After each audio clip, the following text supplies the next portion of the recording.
Ciao Juventini, calcio and football lovers of the world, my name is Giuseppe, welcome back on the channel. I hope you're all doing well. Qatar is starting in 2 days from now because it's Sunday with an opening game. Qatar versus Ecuador. My friends, today we'll go through the news that you couldn't miss about World Cup from Group A until Group H. We'll go through 8 groups in review in that video. Some sad news, shocking news, breaking news, but also some funny news. Remain on the channel, put a maximum of like and subscribe. For the Juventini that are also watching the video, if you need your daily dose of Juventinità, remain until the end of the channel. Rabiot, Pogba and Fagioli words at the end of the video, and a bit of Mercato, of course. We start immediately with the sad news of the day. Group A, Sadio Mane, it is now official, he will miss the World Cup in Qatar. Unfortunately, he tried until the last moment.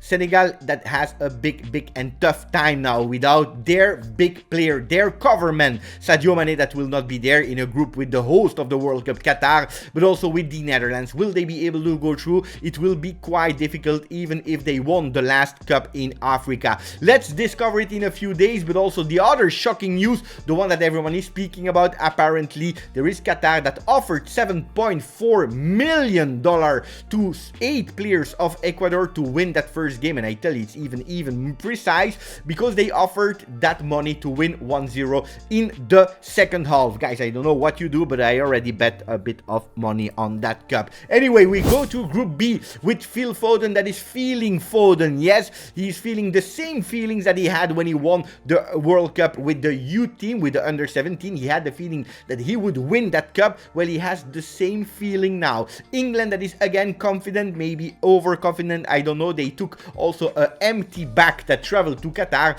Will it go to England? Will it go and come home again, or like Ryanair said, it will be lost in Argentina? Let's discover that anyway. At the moment they have other problems to fix, because apparently the camels are making sure that they are not sleeping at night. The noise is quite hard. So Phil Foden, will they win or not? I am not sure. What about Group B, USA? Well, yesterday Weston McKennie said that he would honor the country and play really well. Let's see if he can do better than the season so far with Juventus.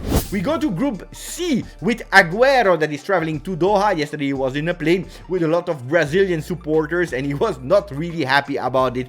It's not over because Argentina is not happy. Yesterday they not have to sub 1 player but 2 players. Nico Gonzalez is out, Angel Correa is in, and for a Correa that comes in, another one has to leave because Tucu is leaving. Tucu Correa is leaving and going back to Inter with Thiago Almada in. I know that a lot of fans of the young Arancho from Manchester United were waiting and hoping until the last minute. It will not be him. We go to Group C again with Poland. Yesterday 2 Juventus players, Szczesny and Milik, they were speaking about their bets, who will win or not, with Szczesny that was really patriotic, betting a lot on Poland with the World Cup winners Poland, and then you had Milik that was a bit more prudent, saying that Argentina will win it. Let's put your maximum of prediction in the chat as well. I'm really curious to read them. To the other group, Group D of the World Cup winners of 2018, l'équipe de France. Well, toujours pas d'attaque, still no offensive power because Benzema is still not 100% sure to start the first game of their group, so we'll have to wait and see if he will recuperate. Otherwise it will be Olivier Giroud. What about Varane? Same thing for him, he will probably miss the first game. L'équipe de France in big troubles here. They invited Paul Labille Pogba to be there at the World Cup as a guest from l'équipe de France because he's injured. He refused to continue to train with Juventus to be there at the first game of Serie A 2023. It means versus Cremonese. Actually quite beautiful. I don't know if I was a player, if I would travel also with my team knowing that I'm injured and not being able to contribute, because I believe that mentally it would be really strong. We continue with Group E, the group of Spain, Costa Rica, Germany and Japan. Yesterday Spain played a friendly and they won 3-1 with a really golden generation. Divino Tesoro, a treasure, a divine treasure, and they are also calling them the Golden Boys because 3 players under 20, they were able to score yesterday that victory. Ansu Fati, 20 years, Gavi of 18, and then Nico Williams of 20. Are they again in that golden age, yes or no? What are the chances of Spain to go all in and to win that World Cup after the 2010 edition?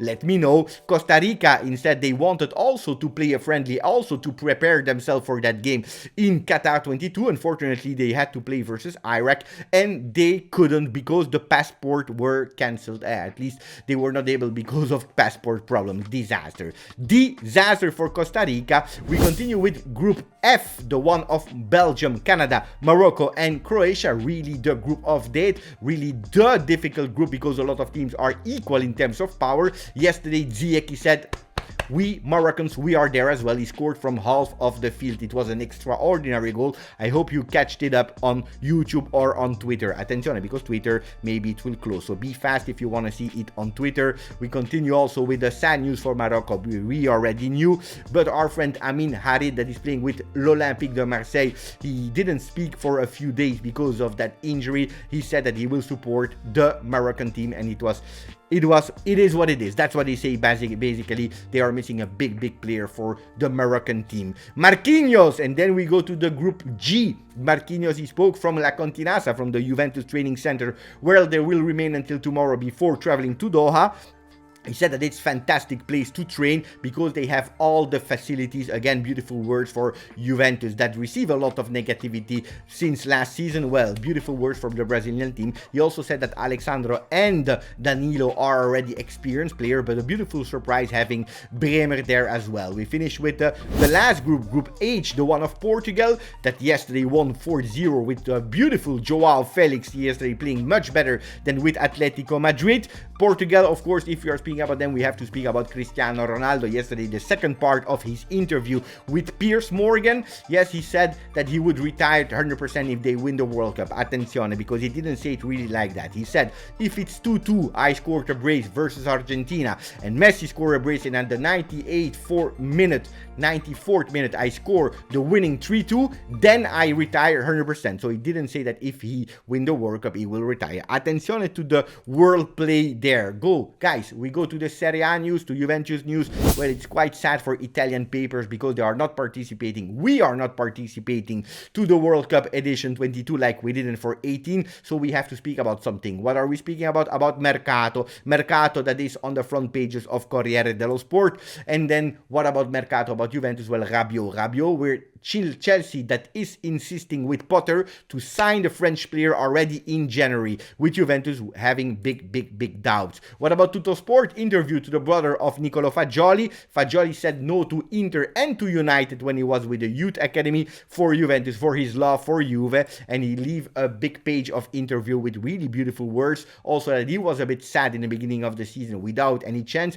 Allegri really leaded him towards being patient because his moment would arrive, and it arrived versus Lecce. We all remember that. He also spoke about Cristiano Ronaldo effect on him, that knew that he was a big player, that he had to double the efforts to become the player that he is today, and maybe even better. Let's see what will happen with Nicolo Fagioli. We continue with the other pages of Gazzetta dello Sport, who is speaking about Inter and Mercato, of course, but also about Paul Pogba that I told you refused to go to the World Cup to train with Juventus to be ready versus Cremonese. He will go back to USA to relax and to continue to work with his team, with his staff there in America. These are the news, I believe, for Juve, guys. Don't know if you enjoyed it. Not a lot of Juve news. From today on, they will be on holiday and they will come back in the 6th of December, 5th or 6th of December, and probably also with Chiesa and Pogba in the field with the team to train. Guys, put a maximum of likes, subscribe to the channel, let me know what you thought about the format of going to Group A until Group H. Thank you, grazie, forza, Juve.